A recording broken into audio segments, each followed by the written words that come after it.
Welcome back, guys. Now we're going to apply kernels in our dual form, in our dual support vector machine problem. Okay? The application of kernels is basically a way of reconstructing spaces or transforming input spaces into linear separable spaces. So our attempt is basically to separate positive from negative examples after some space transformation. The exact or precise point to apply the kernel is here. So our dot product over here, and over here will be substituted by a kernel application. Actually, if we perform this dot product, that will be exactly a linear transformation, a linear application of a kernel. So we plug our kernel here, take a look. This is our kernel in terms of two examples, xi, xj. Here is also our kernel in terms of xi and xj. Or sorry, here not in terms of xi and xj, but in terms of some x, which is a new point to be classified. It doesn't belong to our data set, of course, training data set. Xi and xj are because they belong to our training sample with m examples. Okay, so this is the solution. You know what's nice now? We can just bring creating a new directory here. I'm going to copy example 5 to this new directory, example 6. Getting to example 6, I will adapt this code to support kernels. My basic idea here is this. I will come up with some kernel transformation on top of this space. Okay? So basically, the idea here is I need to apply a kernel. So this point over here where I perform the dot product in between every point I have in my sample and every other point I've got in my same sample, this will be substituted by a kernel. Another command is here. Is where? Yeah, it's here. So of course over here, when I perform this application of w dot product by some new point x test, which is in this case this x over here, will suffer somehow the interference of this kernel. You know what? Before taking advantage of this code, I'm going to, actually, I think I'm not going to use the same code. I'm going to remove it. I will create a new code. Let's call SVM dual kernel.r. In this particular scenario, I will define with you guys some input space x. This will be the result of some column concatenation, that's why C, of two random norms. That's the same, of course, as two bidimensional Gaussian function. Here I use an average, could be average 0, and standard deviation equals to 0.95, maybe could be 0.15. Here also the mean of 0 and standard deviation. Actually, I will use 0.1 in both. I will generate 1000 examples here, 1000 examples here. So it's of course a bidimensional sample. And then I will down here concatenate along rows a new set, of course, concatenate along the rows of x itself, some new data set, and actually don't worry about this.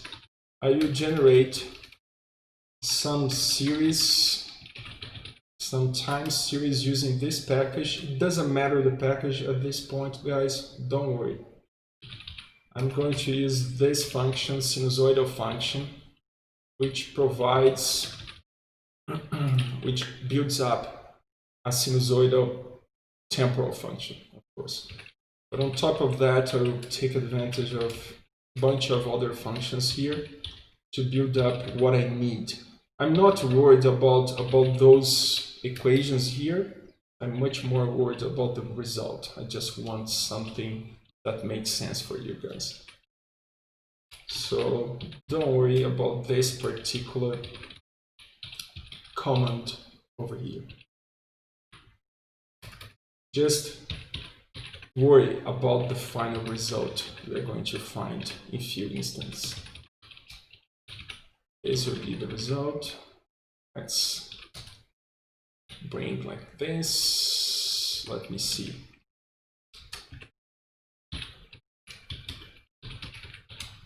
Yeah, that's what I need. Let's see. Yeah, that's what I need. Exactly this. Okay, let's plot this. I'll plot x using colors equals y, and y will contain my class labels. In this situation, I will have two different class labels.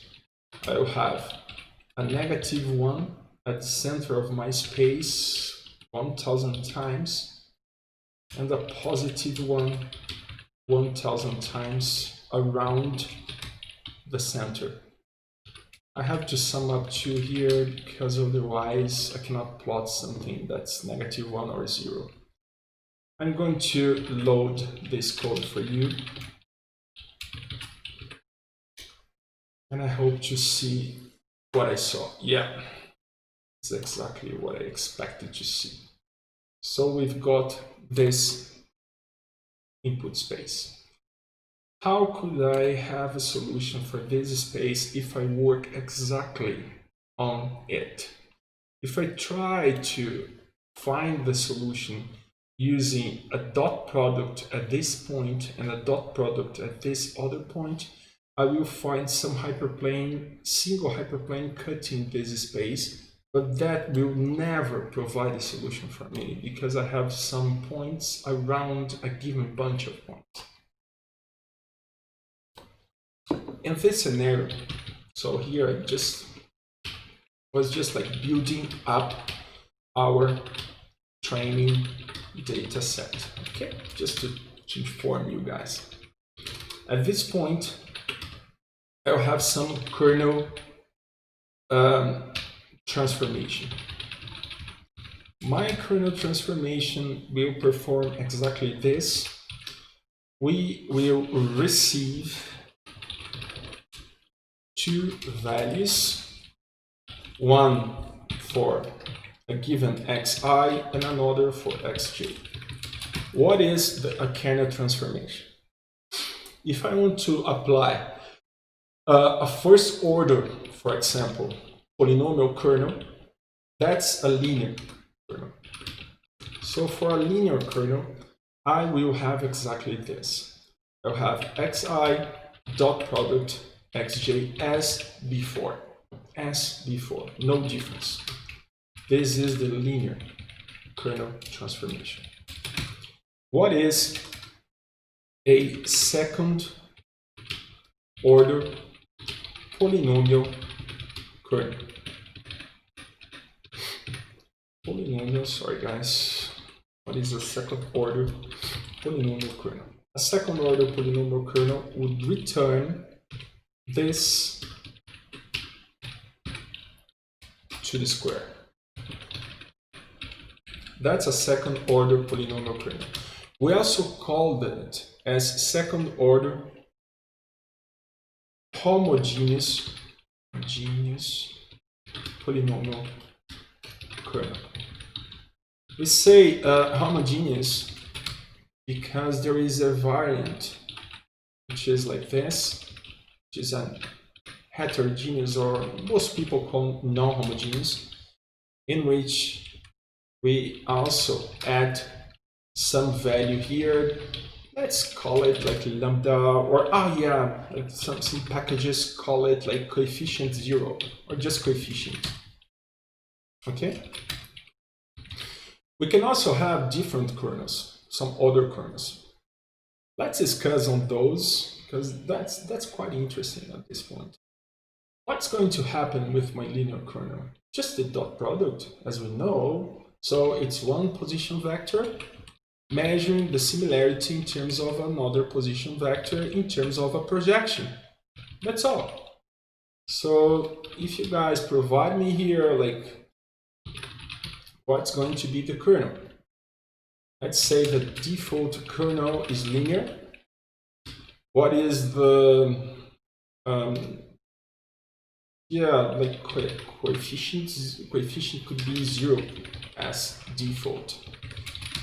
Just to give an idea, the linear kernel can also be a non-homogeneous, okay? Can also be homogeneous or non-homogeneous, and that depends on this coefficient, okay? So this can be homogeneous if coefficient is equal to 0, or non-homogeneous if coefficient is different of 0. I'm going to write like this because we keep it in a single line, okay? Of course, this is the same. So here we're going to have some coefficient over here. That could be a second order polynomial kernel, homogeneous for coefficient equals 0, and non-homogeneous otherwise. Okay, just to make sure we are on the same page. Yeah, that's something quite interesting at this point. So if someone defines, okay, you're going to use a linear kernel, so this will be the result. So I'm going to call this function. Okay. Of course, if someone tells me no, you're going to use a polynomial kernel.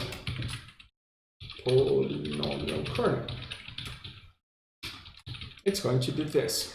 Actually, a second order polynomial kernel. Sorry, guys, because I could have like more orders. So let's call this like a second polynomial. Okay. Otherwise, this is going to return like null, and it's going to provide like some error. Okay. So on top of this, I just need to come up with a solution. You know what's interesting? What is the result of the linear and the polynomial kernel? What is the result if I apply a linear, or if I apply a second order polynomial kernel? Let's consider, instead of, let's start with this. I think at this point you guys have an idea about this training set. It's not like a big deal. You know what I'm going to do? I'm going to do something so way simple. I'm just going to apply this kernel function on every term I have in my matrix X. Every term along the rows I and J. I will apply like this. First of all, apply a linear kernel. Yeah, it could be the linear kernel. Of course, here I need to have 2 force, because I'm going to apply for every possibility. So apply it for every possibility of I from 1 to the number of rows I've got in X. And here, apply for any number of elements I've got here. What I want you guys to imagine at this point is, what is the effect of this? What is the effect of this particular code? That's what I want you guys to imagine. When I come up with the linear kernel, let's start with the homogeneous linear kernel. What is going to be the effect? At this point, I think I don't need to plot this. What is going to result? Just imagine with me, if I've got a bidimensional space where xi is formed by xi1 and xi2, and I've got a second vector which is xj, and it is formed by xj1 with its first scalar value and xj2. What is the result of this linear kernel? It is basically this dot product over here. What is the result of this dot product? It is this term times this term plus this guy times this other guy over here. This is the result. Okay, that's basically the result I have for the linear kernel. It's basically a dot product in terms of the vectors we are seeing here. Exactly what we are seeing here. What is the result if instead of having a homogeneous linear kernel, let's suppose I have a heterogeneous linear kernel? I'm just going to copy this over here. What is the result of a non-homogeneous linear kernel? Non-homogeneous. Just assume we've got some coefficient, and that coefficient is just different of 0. Just that. What's going to be the result? It's going to be exactly this plus the coefficient. What happens with the result? If I had, like, let's say the result of this was like +5, and I sum up some coefficient like 1, it's going to be +6. Just that. Just. If it was like -5, and I sum up like +1, it's going to be -4. Just going to linearly impact on this result, modifying its amplitude or its magnitude. So it's going to change the magnitude of this result. Only that. It's quite simple. Only that. However, what happens, and here I want you guys to see, if I try some, and I'm going to put that on top to be closer to the whole code on top. What happens if I try some homogeneous second order polynomial kernel? What happens in here? What happens in this particular scenario? What's going to happen is exactly, let's copy the vectors here, and I want you guys to see the space. What's going to happen? Actually, I'm going to do this. The inner product, like this, of xi and xj. Exactly that. But to the square, because it's a second order homogeneous kernel. What is the result of that? The result of that is exactly the same, I'm just going to copy, as the linear kernel, but powered to 2.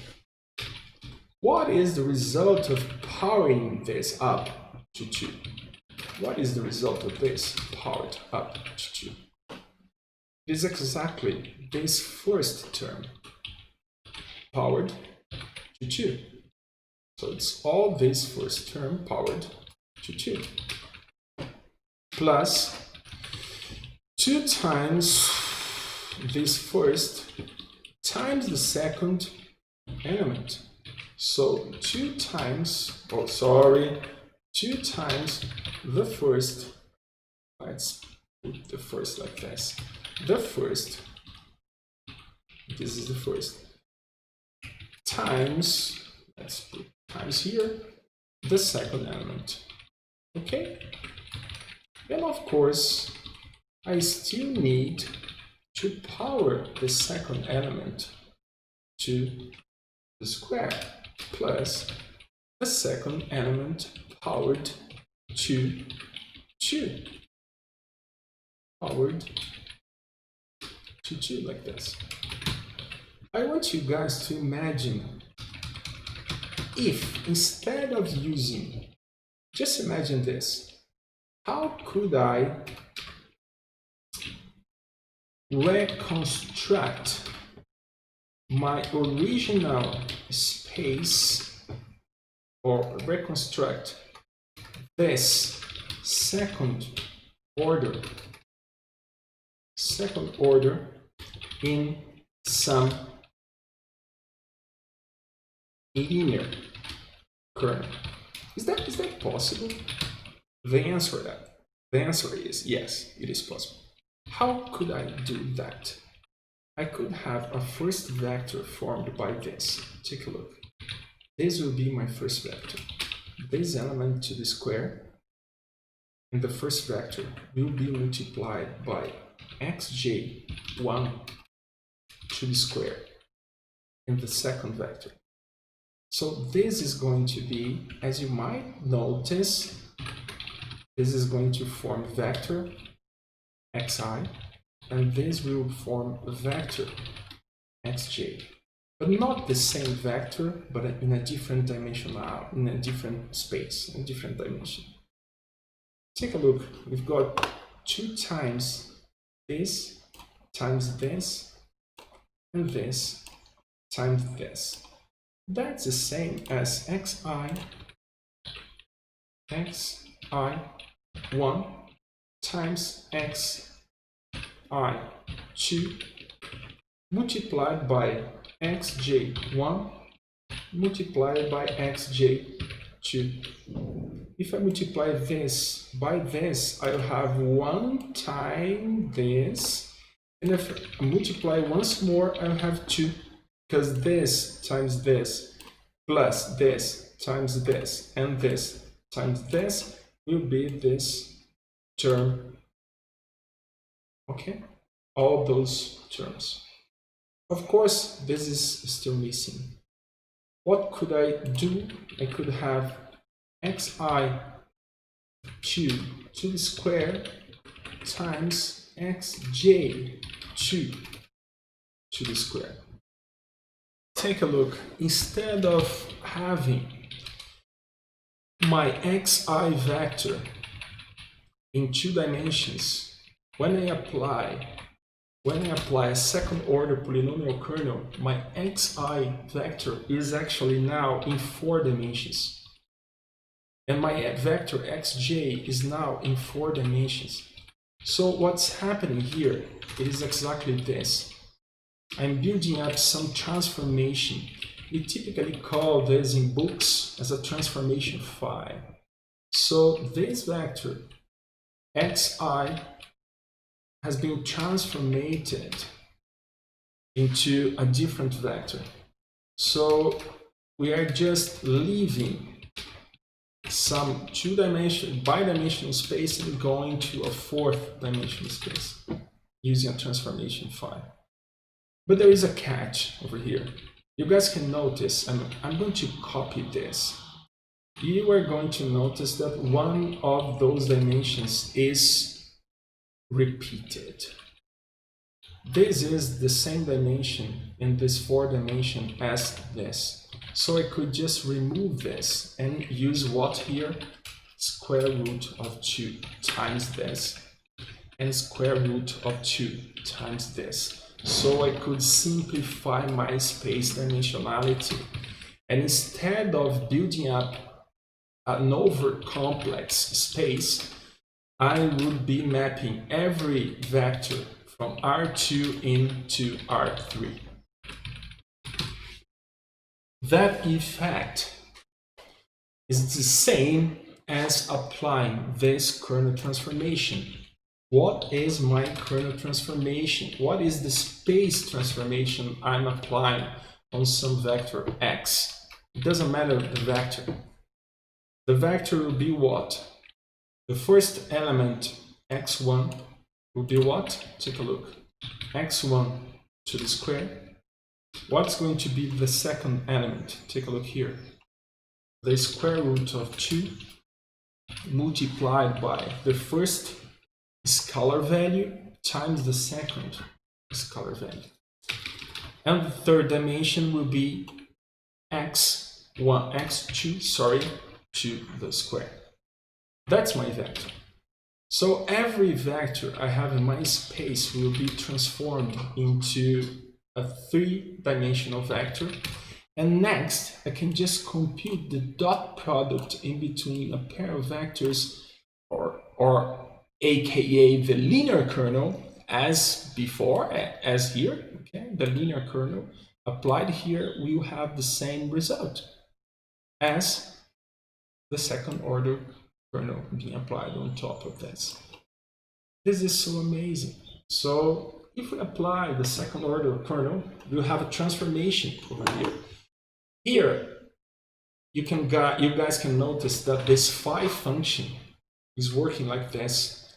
So when I perform this dot product, actually, I can rewrite like this, my second order polynomial kernel, as the dot product of some phi xi by some phi xj, where phi is the transformation function, or in R, if you guys prefer, phi of xi dot product by phi xj. So the function phi is responsible for this space transformation, for getting a bidimensional vector and transforming it into some 3-dimensional vector. I'm going to perform exactly this transformation for you. What is that transformation? If x is in here, that's the same as getting its first dimension and power it to 2. Binding a second dimension will be the square root of 2 multiplied by its first dimension times its second dimension. And the third dimension will be x2 powered to 2. And if I plot this using RGL, which is a package that brings 3D plots, I will see exactly this. Let's put some color over here, right? And color should be y plus 2. Take a look. In this 3-dimensional space, I can separate negatives from the positives. That's what a kernel transformation does. Actually, if you prefer, the kernel itself only performs a dot product. What performs the transformation is actually this function phi. This is the space transformation function phi. Now I go for another case. What happens if instead of using the second order polynomial kernel, what would happen if I decide to apply a non-homogeneous second order polynomial kernel? Actually, the result is quite simple, and I want you to think about this. xi, xj to the square. However, I'm going to sum up some coefficient, and this coefficient is of course different 0. What is going to be the result over here? It's going to be the same result as if we were applying a linear kernel, and inside we're going to sum up the coefficient. But at the end, what happens now? What happens now is we're going to have some sort of distribution here, right? We're going to have this guy to the square, this guy to this guy, sorry, to the square, right? What else? We're going to have this guy times this guy. So we're going to have this times this. Let's put like this. I think it's going to be easier for you to see what's happening. I'm going to put like this guy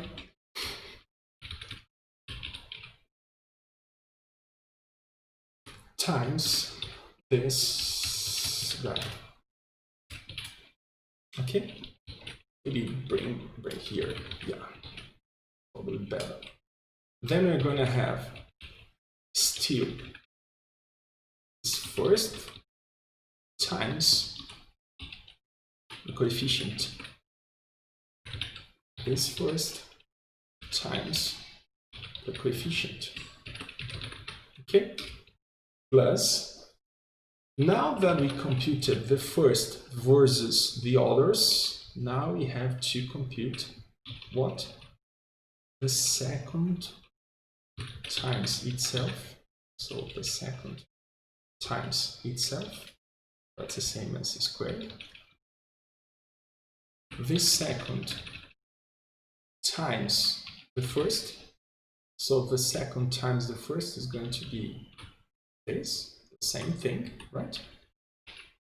The second times the first, plus what? The second times the coefficient. The second times the coefficient. Okay? What else? Now we've got the coefficient times what? The first. Coefficient times the first. The first is here. Let's put in the order. I'm just trying to use some sort of order to make it easier to see what's happening. Okay. Times the coefficient plus the second times the coefficient. I'm going to copy this and put here like 2, 2. Okay. And of course the coefficient times itself. That's my result. Could I simplify this into two vectors being multiplied in or being applied like a dot product of two vectors, a vector xi and xj? Yes. What is it? Then what is the linear? The transformation, the space transformation I performed? Take a look. If here I've got, actually here it's missing like equals. Okay. Here I've got xi1, xj1 to the square. How could I change this? I could just use here x1 1 to the square times xj1 to the square. Just notice that if this is the vector xi, I have just to use terms of xi. I cannot mix terms of xj in here. I cannot mix terms of xi in here. I still have to have xi and xj and separate in terms of its elements, right? That's important at this point. Second, xi, xj, xi, xj. Take a look. This is the same as xi1 times xi2, and here xj1 times xj2. Again, only in terms of xi, only in terms of xj. When I go for this, I will have what? As you guys might think, I have the square root of my coefficient times xi1. And here, the square root of my coefficient times xj1. And if I multiply this by this, I have the coefficient times xi1, xj1. Again, in terms of xi1, in terms of xj, sorry. Okay. Here, once more, xi to the square. So this is kind of easy. Xi2 to the square, and here xj2 to the square. This guy over here, wow, this is the same as this. So either I repeat and then simplify later, so the same dimension, or simplify now. Yeah, let's simplify later. Here I have almost the same as this. So I'm going to copy, but change, of course, because this is going to be in terms of xi2, xj2. Okay. Here I have xi, xj times coefficient. So now I have xi1, take a look, times the square root of my coefficient, and xj1 times the square root of my coefficient. Take a look. Here, sorry. Here is almost the same, but for the second scalar value of those vectors. So I'm going to copy this and change for 2 and for 2. Okay. At last, we've got coefficient times coefficient, coefficient times coefficient. Could I simplify this space? Yeah, I could. I can, and I will. How could I simplify that space? First of all, I'm going to copy that. Okay, copying the space, pasting it over here. Is it possible to simplify this dimension? No, it's not. Is it possible to simplify this dimension? Take a look. This is xi1, xi2. And this is also xi1, xi2. I could remove this and add up the square root of 2 here. That will be the same as having one dimension less as a result. And of course, my space would be simple. Take a look here. Let's see the coefficient times this guy. Does it have like any sort of way of simplifying? No, actually not. Maybe I could bring this dimension up here. I prefer, actually, this is just my addiction, okay? I prefer to have all polynomial dimensions, second order polynomial dimensions together. Here you guys see, take a look at this. What is this? This is the same as what? Let's see if we can simplify all this. Is it possible? Yeah, it is. If you take a look at this dimension, it is the same as this, having a square root of 2. Okay? Or simply, if you prefer, 2 times the coefficient, right? And here, the same, 2 times the coefficient. So I can remove this dimension. The same happens here. 2 times the coefficient, and here 2 times the coefficient. And I can remove this dimension. That's my final space. What is my phi function providing some space transformation over here?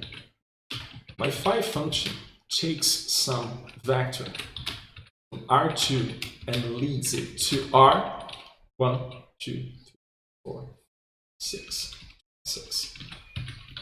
Actually, one of the dimensions makes no difference, which is this one. Actually, it's much more like R5 because this one could be just cancelled out. Because it's just like coefficient times coefficient. It makes no difference. But let's use it like in full form. What is the result of applying phi on x on any vector x? It's the same as taking the first scalar value to the square. Taking the square root of 2 times x1 times its second scalar value. It is the same as applying a square on its second value, scalar value of course, and the square root of 2 times some coefficient times its first value, and the square root of 2 times some coefficient times its second value. Wow! And the coefficient. Let's try to put this closer like this.